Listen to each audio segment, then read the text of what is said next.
नमस्कार मित्रांनो, जय शिवराय सगळ्यांना.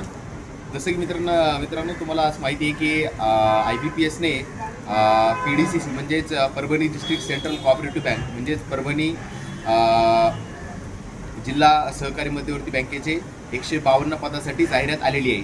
तर याची आधी शॉर्ट नोटीस आली होती, आता फुल नोटिफिकेशन त्याच्या वेबसाईटवर रिलीज झालेले आहे. तर ही भरती ही IBPS मार्फत भरती करण्यात आलेली आहे.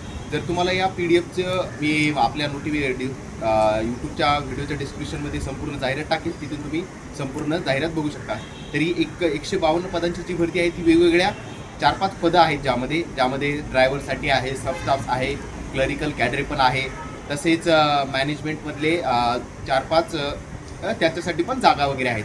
तर याच्यासाठी म्हणजे बेसिकली त्यांना थोडा वेगळा क्रायटेरिया लागतो. तर तुम्ही कशासाठी एलिजिबल, बेसिकली क्लर्कची जी पोस्ट आहे त्यामध्ये फक्त तुम्हाला ग्रॅज्युएशन लागतं आणि त्या ग्रॅज्युएशनमध्ये तुम्हाला 50% पाहिजे, बरोबर.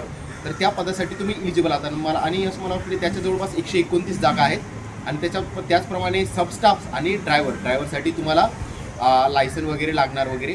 तर मला असं वाटतं बेसिकली मोस्टली कॅन्डिडेट्स कोणत्या पदासाठी अप्लाय करणार, तर क्लर्क या पदासाठी, कारण प्रत्येकांचं जवळपास ग्रॅज्युएशन बॅचलर झालेलं असतं बघा. तर याच्यासाठी तुम्हाला एक तुमची सिंगल परीक्षा होईल आणि त्याच्यानंतर तुमचा एक इंटरव्ह्यू होईल, बरोबर. तर ॲप्लिकेशन हे नोटिफिकेशन हे सर्व दिलेलं आहे. त्यामध्ये सर्वप्रथम तुमची एक लेखी परीक्षा होईल. लेखी परीक्षेमध्ये जसं आपलं तलाठी भरती बाकीच्या एक्झाम कशा असतात जिल्हा परिषद वगैरे, त्याचप्रमाणे IBPS परीक्षा घेईल. त्याच्यामध्ये गणित, बुद्धिमत्ता, इंग्लिश, जनरल नॉलेज हे प्रश्न असतील. त्यानंतर तुमची मुलाखत वगैरे होईल आणि मग फायनल सिलेक्शन हे दोन्हीच्या बेसिसवर येईल. लेखी परीक्षेमध्ये तुमचे मार्क्स आणि त्यानंतर तुमचं इंटरव्ह्यू, बरोबर. तर या दोन्हीच्या साहाय्याने तुमचं फायनल सिलेक्शन होईल.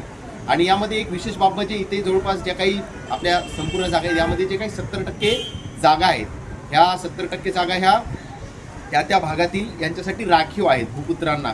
म्हणजे जवळपास आता हे परभणी सहकारी बँकामध्ये आपली मला वाटतं परभणी आणि हिंगोली यांच्यासाठी जवळपास 70% जागा रिझर्व्ह आहेत आणि बाकीचे जे काही 30% जागा आहेत ते इतर जिल्ह्यातले विद्यार्थी त्यामध्ये अप्लाय करू शकतात. तर माझं असं जे काही बँकिंगची तयारी वगैरे विद्यार्थी करतात किंवा खूप दिवसापासून ज्यांचा रिझल्ट आलेला नाही आहे, त्यांनी त्यांच्या जिल्ह्यामध्ये त्यांना नोकरी करायची संधी मिळते. तर कृपया करून ह्या सर्वांनी या नोकरीसाठी तुम्ही अप्लाय करू शकता. काही वगैरे डाऊट असेल तर तुम्ही मला कॉन्टॅक्ट करू शकता. तर नक्कीच ह्या पोस्टसाठी अप्लाय करा, तुमच्या जिल्ह्यामध्ये तुम्हाला नोकरी मिळू शकते. तर धन्यवाद, ऑल द बेस्ट.